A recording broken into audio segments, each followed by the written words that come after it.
열왕기상 8장 27절 제가 먼저 읽을게요.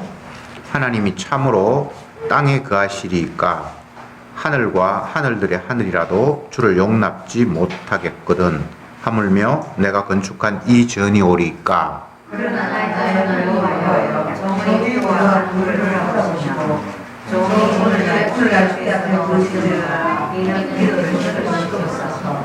주께서 전에 말씀하시기를 내 이름이 거기 있으리라 하신 곳 이 전을 향하여 주의 눈이 주야로 보옵시며 종이 이곳을 향하여 비는 기도를 들으시옵소서. 종과 주의 백성 이스라엘이 이곳에 향하여 기도할 때에 주는 그 간구함을 들으시되 주의 계신 곳 하늘에서 들으시고 들으시사 사하여 주옵소서. 만일 어떤 사람이 그 이웃에게 범죄함으로 맹세시킴을 받고 저가 와서 이 전에 있는 주의 단 앞에서 맹세하거든 주는 하늘에서 들으시고 하시되 주의 종들을 구원하사 악한 자의 죄를 말하여 그 행위대로 그 머리에 걸리시고 의로운 자를 의롭다 하사 그 의로운 대로 갚으시옵소서. 만일 주의 백성 이스라엘이 주께 범죄하여 적국 앞에 패하게 되므로 주께로 돌아와서 주의 이름을 인정하고 이 전에서 주께 빌며 간구하거든 주는 하늘에서 들으시고 주의 백성 이스라엘의 죄를 사하시고 그 열조해 주신 땅으로 돌아오게 하옵소서. 만일 저희가 주께 범죄함을 인하여 하늘이 닫히고 비가 없어서 주의 벌을 받을 때에 이곳을 향하여 빌며 주의 이름을 인정하고 그 죄에서 떠나거든 주는 하늘에서 들으사 주의 종들과 주의 백성 이스라엘의 죄를 사하시고 그 마땅히 행할 선한 길을 가르쳐 주시며 주의 백성에게 기업으로 주신 주의 땅에 비를 내리시옵소서. 만일 이 땅에 기근이나 온역이 있거나 곡식이 시들거나 깐풍기나 가 나거나 메뚜기나 황충이 나거나 적국이 와서 성읍을 에워사거나 무슨 재앙이나 무슨 질병이 있든지 물론하고 한 사람이나 꼭 주의 온 백성 이스라엘이 다 각각 자기의 마음에 재앙을 깨닫고 이 점을 향하여 손을 펴고 무슨 기도나 무슨 간구를 하거든 주는 계신 곳 하늘에서 들으시고 사유하시며 각 사람의 마음을 아시오니 그 모든 행위대로 행하사 갚으시옵소서. 주만 홀로 인생의 마음을 다 아심이니이다. 그리하시면 저희가 주께서 우리 열조에게 주신 땅에서 사는 동안에 항상 그를 경외하리이다. 아멘.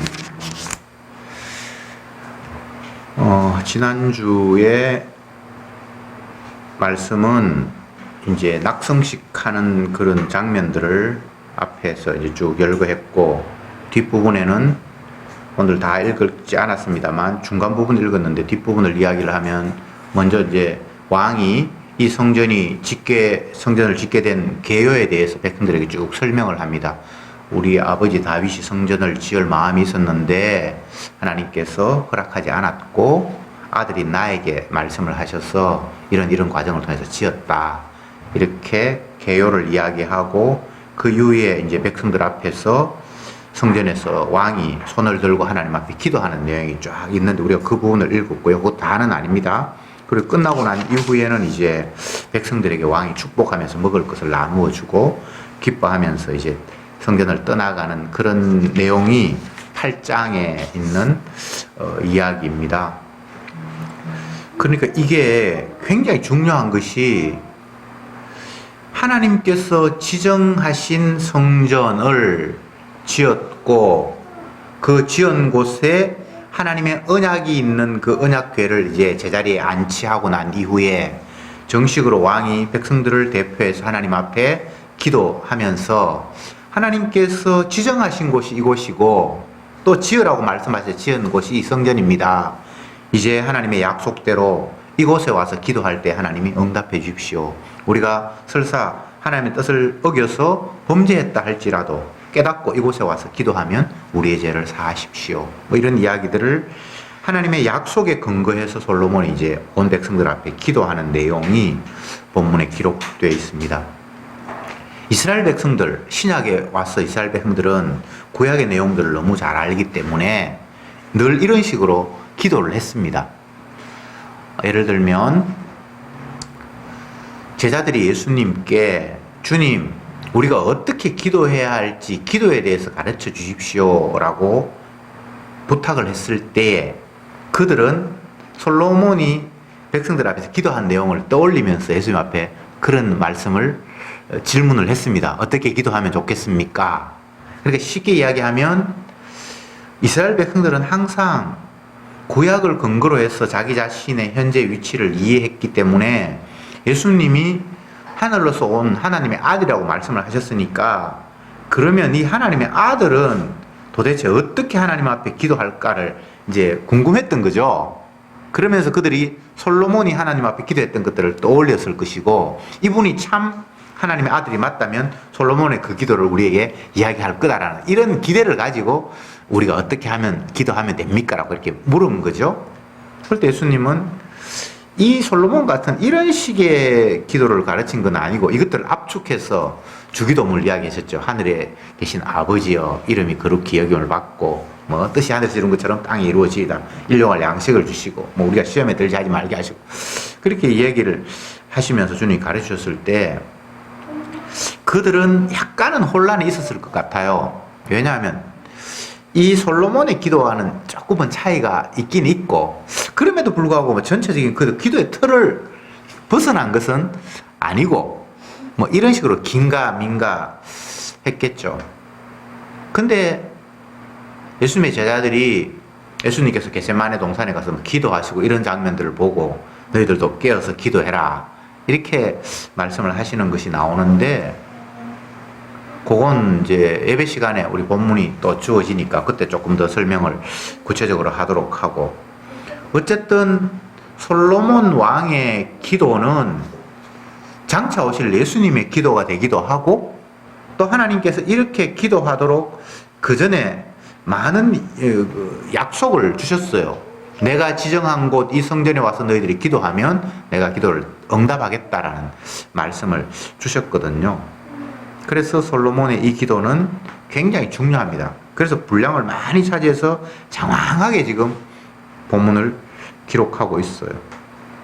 적국 앞에서 패하게 되어서 우리가 이방 땅으로 끌려가면 그런데 뒤늦게라도 우리가 깨달으면 주님이 우리의 기도를 들으시고 다시 본국으로 돌아오게 하시고 이런 내용이 있고 흉년을 만나거나 또 뭐 깐북이나 황충 이런 것들이 그 열대지방이나 막 그런 게 많은가 봅니다. 그런 것들이 곡식을 다 깔아먹고 할 때 우리가 회개하면 주님이 다시 그들을 쫓아내서 곡식 풍성하게 하고 질병이 들었을 때도 우리가 기도할 때 낫게 해주시고 이런 내용이 있잖아요.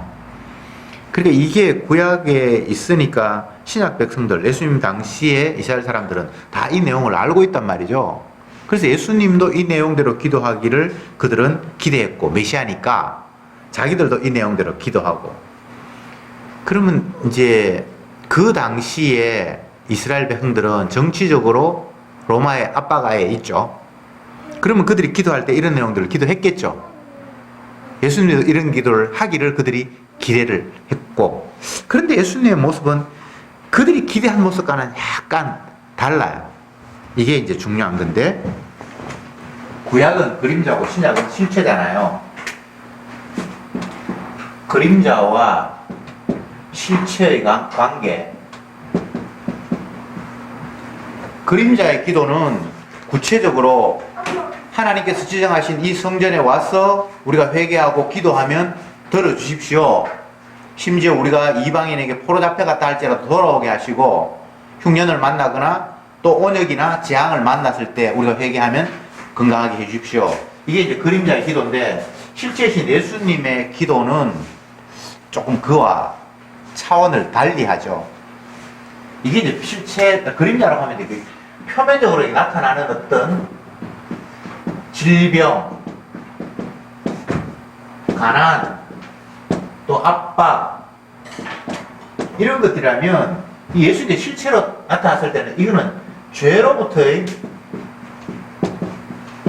해방. 이게 핵심이죠. 죄로부터의 해방. 물론 표면적으로 가난한 사람들에게 먹을 것 없을 때 오병이어를 행했다거나 질병이 있을 때 주님께서 기적을 일으켜서 낫게 했다거나 이런 모습들이 잠깐이지만 그건 핵심이 아니고 질병, 가난, 이 모든 것들을 죄악에 억눌려 있기 때문에 일어난 현상이라고 주님은 이해를 하시고 그 죄로부터 벗어나게 하는 일을 주님께서 구체적으로 하시죠. 아버지 앞에 기도하기도 하지만 구체적으로 본인이 그 일을 해결하는 그런 모습을 취하게 됩니다. 이제 구약과 신약을 제가 왔다 갔다 하는데 솔로몬 시대에 하나님이 성전을 지으라고 말씀하셔서 짓고 그 성전을 다 지어놓고 난 이후에 온 백성들 앞에 연설을 하고 직접 하나님 앞에 백성을 대표해서 기도하고 그 기도하면서 백성들 지금 선지자 입장에서 가르치는 거예요. 왕이 그 선지자 역할을 하는 거예요. 물론 나중에 선지자가 또 따로 존재하기도 하지만 왕은 제사장이 되기도 하고 선지자가 되기도 하고 그런 역할들을 이제 구약에서는 했는데 하나님 앞에 기도하면서 이 기도하는 내용이 단순히 내가 원하는 것들을 오늘날 인간들이 무엇을 먹을까 무엇을 마실까 이런 기도를 지금 하는 게 아니에요. 하나님이 약속한 것을 근거로 해서 지금 성전에서 기도하는 거란 말이죠. 이게 전체가 언약이거든요. 약속이에요. 백성들 앞에 왕이 이런 식으로 기도할 때에 하나님이 이런 거 약속하셨어. 그러니까 너희들은 이곳에 나와서 이런 약속의 근거에서 하나님 앞에 기도해야 돼 라는 것을 시범으로 보여주는 기도를 왕이 먼저 했고 이 내용들은 결과적으로 다윗과 솔로몬의 후손으로 오신 예수님이 다 성취하시는 것으로 성경은 이제 완성이 됩니다. 그래서 앞부분에 이 그림자로서의 어떤 기도의 모습 속에 이제 실체를 이제 또 찾아내는 것이 우리가 해야 할 일이죠. 적국 앞에서 패한다. 가뭄이나 온역이 든다. 또 병해충이 들어서 곡식이 없다. 또 인간들끼리 관계성 속에서 서로 잘했다고 하고 어떤 사람이 억압할 때 주님 앞에 나아갔을 때 주님께서 이렇게 저렇게 잘잘못을 가리게 해주신다. 이 모든 그림자의 역할들이 신약에 오면 예수 그리스도가 알과 죽정이를 나누고 또 짐승을 잡아서 대신 희생시킴으로 말미암아 백성의 죄가 용서받는다라는 그 그림자를 다 걷어치워버리고 예수님 자신이 제물이 되어서 하나님 앞에 완벽한 제사를 십자가를 통해서 드리고 이런 관계성으로 이제 대체가 되는데 우리는 구약을 보면서 구약 그 자체로 끝나버릴 수는 없잖아요. 이 모습 속에 예수님의 모습을 찾아야 하고 이들의 행위를 통해서 예수님이 장차 어떤 일을 하시는가까지가 연결이 되어야만 제대로 구약 해석이 확실하게 되기 때문에 결국은 이 모습 속에서도 예수님의 십자가가 나와야 하고 주님의 죽음의 의미까지가 다 밝혀져야만 제대로 된 성경 해석이 된다. 이렇게 이제 말씀을 드릴 수 있는데 다윗의 후손으로 오신 예수님, 오실 예수님 이 앞부분의 기도를 보면 하나님께서 우리 아버지에게 왕위를 주시고 그 왕위가 끝나지 않도록 영원히 이어진다고 주님이 약속하셨죠. 이런 기도를 또 해요. 결국은 예수님을 통해서 그 기도가 완성이 되고 예수님이 다윗의 후손으로 아브라함의 후손이기도 하고 다윗의 후손이기도 하고 갈라디아서에서 바울이 표현을 하면서 아브라함의 자손이 여럿이라고 생각하는데 여럿이 아니고 예수가 아브라함의 자손이다. 이렇게 직접적으로 이야기를 해버려요. 그림자를 통해서는 그냥 후손 이렇게 연결이 된다고 하지만 진짜 의미는 예수님이 아브라함의 후손이다. 다윗의 후손이다. 그것을 마태복음에서는 아브라함과 다윗의 자손 예수 그리스도의 세계라. 이렇게 압축해서 이야기를 해버리죠. 그래서 이게 참 인간의 이성, 지성으로는 이해가 안 되는 부분인데 결과적으로는 영적으로 주님께서 그것을 말씀하기 위해서 쉽게 이야기하면 예수님을 말씀하기 위해서 앞에 모든 장치를 설명해 놓은 거예요. 더 거슬러 올라가면 에덴 동산에서 생명나무를 만드시고 선악과를 나무를 만들었을 때 그 생명나무가 결국 예수님이라는 거예요. 그런 식으로 모든 성경이 이루어져 있죠. 그러니까 세상은 예수 그리스도의 주 되심을 드러내기 위해서 펼쳐졌다. 에덴 동산을 만들고 흙으로 빚어서 아담을 만들고 그에게 생기를 부어넣고 하나님의 형상을 주시고 그 모든 것이 장차 오실 예수님이 어떤 분인가를 보여주기 위해서 설치해 놓은 사전 장치들이다. 그래서 진짜 하나님이 기뻐하실 아들은 예수님이고, 근데 거기에 또 다른 어설픈 인간인 형상이 부족한, 온전하지 못한 그런 사람들이 만들어져서 비교 대상이 되고, 결국은 인간이 죄인이라는 사실이 발각이 되어서 에덴 동산에 있는 생명나무를 지키기 위해서 에덴 동산에 추방이 되고, 이 모든 과정이 참 아들과 참 아들이 아닌 인간들의 모습을 그 안에 다 담아내는 주님의 그 그림이에요. 근데 아무도 이런 식으로 인간을 이해하지 않죠. 우리는 참 아들이신 예수님이 진짜 하나님이 기뻐하신 아들이라는 보여주기 위해서 가짜 아들로 이 땅에 다 태어난 사람들이에요. 근데 인간들이 그런 식으로 나 자신을 이해하지 않잖아요. 근데 사실 그런 식으로 이해 말고는 다른 이해가 다 정답이 아니에요. 예수님만이 하나님이 기뻐한 자야 라는 걸 보여주기 위해서 하나님이 기뻐하지 않은 우리들이 이 땅에 있는 거예요. 예수님만이 참 생명이고 참 아들이야 라는 걸 보여주기 위해서 참 아들이 아닌 우리가 이 땅에 존재하는 것이고, 거짓인 우리가 이 땅에 있는 이유예요. 하나님만이 의인이고 우리는 죄인이라는 걸 보여주기 위해서 죄 지면서 살아가는 것이 이 땅에 있는 우리들의 모습이에요. 이게 성경의 인간관이에요.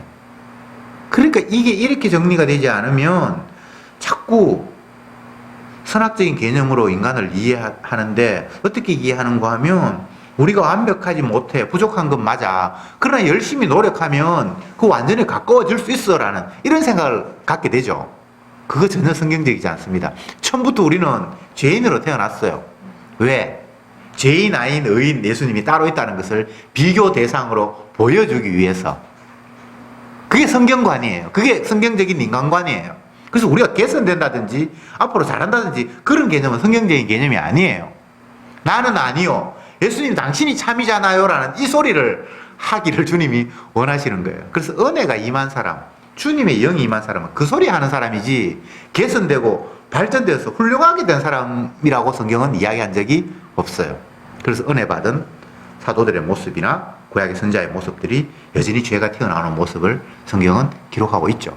만약 은혜 받아서 우리가 변화되고 성숙해져서 완벽한 인간이 된다면 은혜 받은 이후에, 성령 받은 이후에 죄 지으면 안 되잖아요. 그런 식으로 주님이 인간을 계획하지 않았어요. 그래서 여러분들이 나아지려고 생각하지 마세요. 그건 성경적인 생각이 아니에요. 아, 나는 아니구나. 하나님이 기뻐하시는 것은 예수님이지 나는 아니구나. 가짜로 주님께서 나를 만드셨구나. 가짜의 표상으로 진짜의 표상이 따로 계시는구나. 그렇게 나아가는 것이 복음 안에서 주님을 제대로 이해하고 나를 제대로 아는 것이 된단 말이죠. 이 땅에 어떤 인간도 죄인 아닌 사람 없습니다. 다윗도 죄인이고 솔로몬도 죄인이고, 이새의 아들 다윗을 만나니 내 마음에 합한 자다, 그렇게 말씀한 다윗이 범죄한 인간이에요. 그런 은혜를 받고도 범죄를 해요. 솔로몬이 1,000번제를 드리고 주님이 너무 기뻐서 내가 너에게 네가 구하지 않는 부와 영광과 지혜 모든 걸 내가 다 주겠다, 그렇게 엄청나게 은혜를 받았는데 그는 죄를 범해요. 은혜라는 것은 부족한 내가 완벽함으로 나아가는 것이 아니라 나는 태생부터 아니올시다라는 걸 깨닫는 게 은혜예요. 결코 우리는 성장하는 게 아닙니다. 예수님이 어떤 분인가를 보여주기 위해서 가짜 인간인 우리가 태어났고, 우리는 계속해서 비교되면서 나는 아니요 그 소리를 평생 하는 존재예요. 심지어 주님의 보혈의 피로 씻음받아서 하늘나라 갔는데 그곳에서도 어린 양의 보좌만 찬양하는 것이 성도의 역할이에요. 억울합니까? 억울할 게 아니죠. 얼마나 귀한 역할을 맡았습니까? 가짜가 엉터리 없는 죄인이라는 게 큰 역할이에요. 죄 안 지으려고 생각하는 게 웃기는 거예요.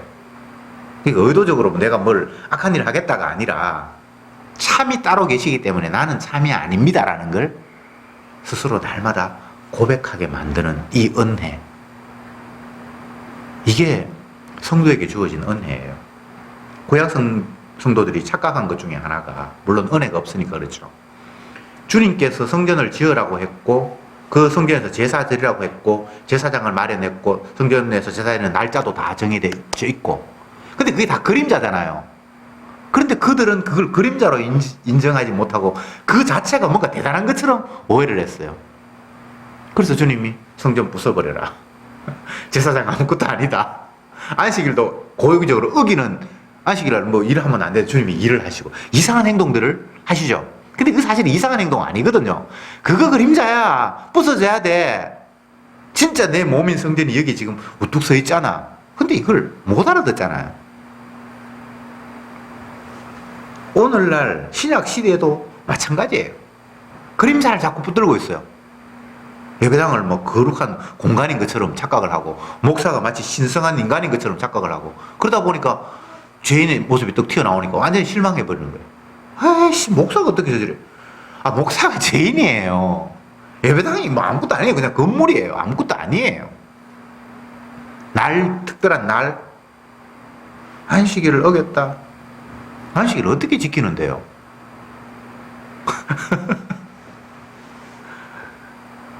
우리는 늘 하나님의 말씀을 가지고 모든 것들을 바라보고 내 자신도 이해를 하고 해야 되는데, 복음의 관점에서 나를 바라보면 너무나 단순해요. 예수님이 누군지 보여주기 위해서 내가 존재했고, 예수님이 참이고 그분이 생명이라는 사실을 보여주기 위해서 나는 가짜고 나는 죄밖에 안 나오는 자고, 그렇게 딱 이해를 하면 모든 게 다 깔끔하게 해결되는 거예요. 그걸 뭐 우리가 뭐 잘할 것도 없어요. 그냥 그 역할이 그래요. 내가 주님 앞에 영광을 돌려야지. 영광을 돌리는 방법은 내가 이 세상에서 인정받아서 영광 돌리는 게 아니고, 그냥 내가 죄인이라는 사실을 인정하고 주님만이 참 하나님 기뻐하시는 아들입니다라는 걸 고백하면 되는 거지. 그걸 내가 뭐 다른 뭔가를 내가 훌륭해져서 주님의 영광 돌리는 게 아니에요. 뭐 어떻게 하면 훌륭해지죠? 죄인인데. 은혜가 임하면 다윗처럼 모친이 죄 중에서 잉태해서 내한테는 죄밖에 안 나오는군요라고 그렇게 이야기하는 게 그게 훌륭한 거예요. 굳이 따지자면. 그렇다고 해서 그 사람이 변화됐다거나 대단한 사람이 됐다거나 그런 의미는 아니고, 사도 바울이 나는 죄인 중에 괴수다, 그 말이 다윗의 모친이 제주에서 잉태했다는 말하고 똑같은 그 관점에서 이야기해요. 바울이 죄인 중에 괴수라고 했을 때 뭐 율법을 제대로 안 지켰다거나 기도를 다른 사람보다 열심히 안 했다거나 전도를 안 했다거나 그런 비교가 아니라 예수님이 참인데 내가 당연히 거짓이지, 그 이야기예요. 뭐가 죄를 더 있고 말고 할 그런 문제가 아니에요. 죄의 경중을 따지고 뭐 깊이를 따지고 여러 가지 따지는데, 죄인들끼리는 그냥 죄인일 뿐이에요. 예수님만이 의인이기 때문에 나머지 전체는 다 죄인이에요. 의인은 없나니 하나도 없으며 라고 얘기했을 때 예수님이 의인이기 때문에 나머지는 의인이 아니라는 이야기예요. 얼마나 명쾌하고 단순합니까? 성도가 할 일은 자기 자신과 예수님을 비교하면서 주님 당신만이 진짜 참이네요 라고 날마다 고백하고, 나는 아니야, 내가 이게 뭔데 라고 자기 자신을 부인하는 것, 그게 예수 그리스도를 증거하는 완벽한 모습이에요. 증인이라고 그러니까 뭘 자꾸 대단한 걸 뭔가 하는 것처럼 이야기를 하는데, 아버지의 일을 내가 이 땅에 하기 위해서 왔다. 아버지 일이 뭡니까? 아버지가 모든 것들을 이렇게 만들어 놨다는 것, 그 아버지의 말씀을 믿는 게 아버지의 일이다. 예수님이 그렇게 뭉뚱그려서 이야기를 했어요. 근데 그거 말고는 더 이상이 없어요. 예수님 자기 자신을 믿는 게 아버지의 일이라는 거예요. 예수를 믿는다는 게 어떤 겁니까? 그분만이 의가 된다는 것. 그분이 하시는 일만이 아버지가 받으신다는 것. 그리고 나머지는 다 아버지 뜻과는 상관이 없는 죄라는 것. 그걸 인정하는 게 그게 믿는 거고 그게 주의 일이고 그게 증인이에요. 전도 훈련 받을 필요 없어요. 그거 다 트릭이에요. 거짓말이에요. 뭐 처음에 집에 가면 친절하게 뭐 하고 말을 어떻게 공손하게 하고 뭐 많은 프로그램들이 있는데 그건 증인의 모습이 아니에요. 그냥 보험 판매하는 사람들이 물건 팔아먹기 위해서 하는 거하고 똑같은 거예요. 훈련이라는 게. 예수님이 제자들을 보내실 때 훈련 같은 거 시킨 적이 없어요. 이제 반대로 전대나 주머니나 이런 것들을 가지고 가지 말고 오히려 반대로 이야기를 하죠. 그리고 누구 앞에 섰을 때 무슨 말을 할 것인지 그런 것도 염려하지 말고 내가 할 말을 너에게 주겠다 이런 식으로 주님께서 말씀하셨죠. 그 인간이 하는 게 아니라는 거잖아요. 우리는 말씀을 보면서 자꾸 나 자신을 오똑 세우려고 하는 그런 기본적인 전제를 가지고 말씀을 보기 때문에 어떻게 하면 이 말씀을 이용해서 내가 현재의 내 모습보다는 더 온전한 모습으로 일치월장할까 이런 아이디어를 떠올리죠. 근데 그게 전혀 전제가 잘못된 거예요. 나는 가짜라는 걸 확인하기 위해서 주님 앞에 다가가고 내가 얼마나 허접스러운 인간인가를 확인하기 위해서 말씀을 보고 또 반대로 주님이 얼마나 온전하신 분인가를 깨닫기 위해서 주님 앞에 나아가고 이런 모습이에요. 나를 일치월장 발전하는 그거는 마귀가 하는 일이고 세상 학문이 하는 이야기예요. 아이들이 초등학교 입학을 하면 부모가 기대하죠. 이제 세상 지식 많이 쌓아서 훌륭한 인간이 되어라. 근데 그건 예수님과 자기 자신을 참과 거짓이라고 규정하지 않고 바라보는 안목 때문에 생기는 현상인데 그건 어쩔 수 없고 그건 세상이니까 내버려 두고 성도는 그렇지 않단 말이죠. 그래서 성도가 만약 자녀들이 학교에 입학하고 새로운 지식을 배운다면 물론 뭐 어릴 때 깨닫지도 못한 아이에게 네가 죄인이라는 걸 알기 위해서 학교 가라 뭐 이렇게 말해봐야 무슨 말인지 못 알아듣겠지만 만약 알아들을 때가 된다라면 알아들을 만한 나이가 된다면 그래 우리가 얼마나 부족한 인간인지를 네가 학문을 통해서 깨달을 거다. 나의 한계를 깨닫고 우리의 부족함을 깨닫고 내가 얼마나 허접스러운 인간인가를 배우면 배울수록 네가 알 거다. 의학을 공부하는 사람은 의학을 공부하면 공부할수록 우리가 인간의 몸에 대해서 아무것도 알지 못하고 모르는 게 점점 더 많아져 간다는 사실을 깨닫게 될 거다. 이렇게 충분히 말할 수 있겠죠. 근데 그렇게 전제되지 않으면요 자기는 배운 만큼 더 많이 안다고 생각을 해요. 아니에요. 이 땅에 가장 지혜로운 사람이 솔로몬이잖아요. 주님께서 전무후무한 지혜를 그에게 주셨으니까. 근데 그가 말년에 하나님 앞에 고백하기를 자기는 아무것도 모른대. 그리고 그동안 살아왔던 모든 삶이 헛되대. 그게 진실한 고백이거든요. 겸손이 아니에요. 정말 많은 것들을 보고 배우고 깨달았는데도 불구하고 이게 아무것도 아니고 이게 아는 것이 아니라 순엉터리라는 사실을 그는 고백하게 된 거예요. 복음이 깨달아지면 굉장히 모든 것들이 단순해져요. 복잡하지가 않아요. 무엇이 복된 소리죠? 내가 죄인이라는 사실. 그리고 죄인은 저주받아야 마땅한데 나를 대신해서 예수님이 저주받다는 사실. 이게 복음이에요. 뭐 복잡하지 않아요. 그래서 복음이 다가오면 내 자신을 개선시키겠다는 그런 발상 자체가 아예 물러가 버려요. 나는 가짜인데 뭐. 근데 진짜가 옆에 있다라는 그 사실 앞에 그냥 감격하는 게 전부예요. 여기에는 내가 뭘 어떻게 해야지가 되는 게 아니에요. 뭘 하든 말든 나는 가짜고 그분만이 참이라는 이 분명한 대조가 그냥 우리 앞에 확 와닿아 버리는 것이 전부 나를 깨닫는 거예요. 그렇게 뭐 돼버리면 되는데 그러면 내가 뭐 할까요? 큰 의미 없어요. 뭘 해도 나는 가짜예요. 복음을 전해보면 제대로 복음을 이해하지 못한 사람들의 나오는 질문이 그러면 내가 뭐 할 일이 없네요. 뭐 할까요? 이렇게 물어요. 그건 제대로 이해를 못해서 그래요. 그런 물을 필요가 없어요. 아, 참이 계시는구나. 나는 가짜구나.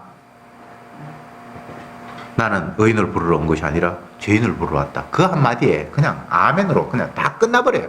마치 우물가에 물길로 왔다가 메시아를 만나서 우물이고 뭐고 다 버리고 메시아를 만났다고 감격하는 그 사마리아 여인처럼.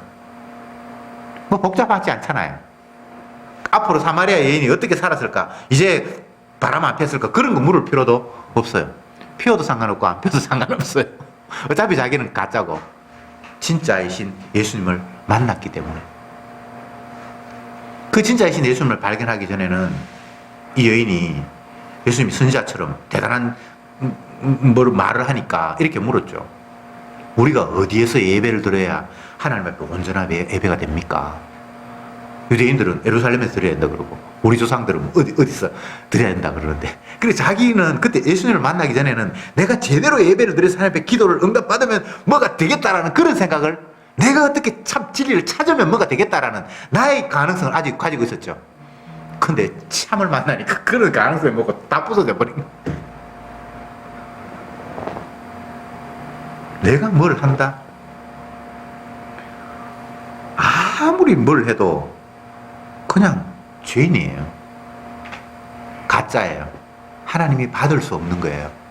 내가 기도를 하고 성경을 읽고 전도를 하고 내 재산을 다 갖다 바쳐도 그건 하나님이 받을 수가 없는 거예요.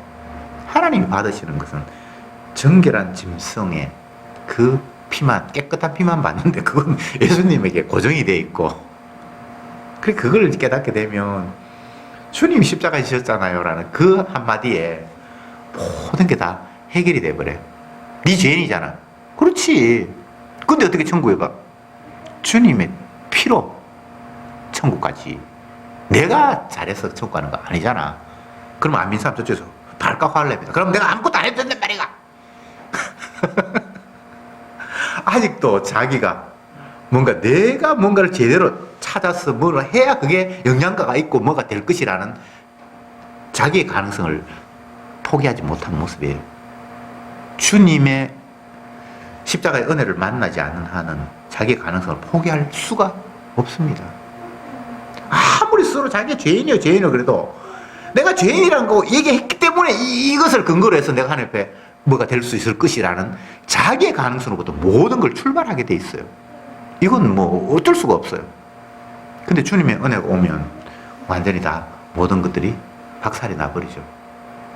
인간의 가능성이 아니라 전적으로 가능성이 없고, 이 가능성이 없는 우리를 위해서 예수님이 대신 저주를 받으셨다라는 그 한마디에 모든 게 다 함몰해버려. 그 안에 모든 게 다 빠져버리고 그 길로 블랙홀이 돼서 그쪽으로 확 다 빨려 들어가 버리는 거예요. 신약 사도들이 예수님의 십자가를 이야기하고 그분의 피를 이야기하는 이유가 거기에 모든 것이 다 빨려 들어가는 것이다 라고 보았기 때문에, 그렇게 깨달았기 때문에.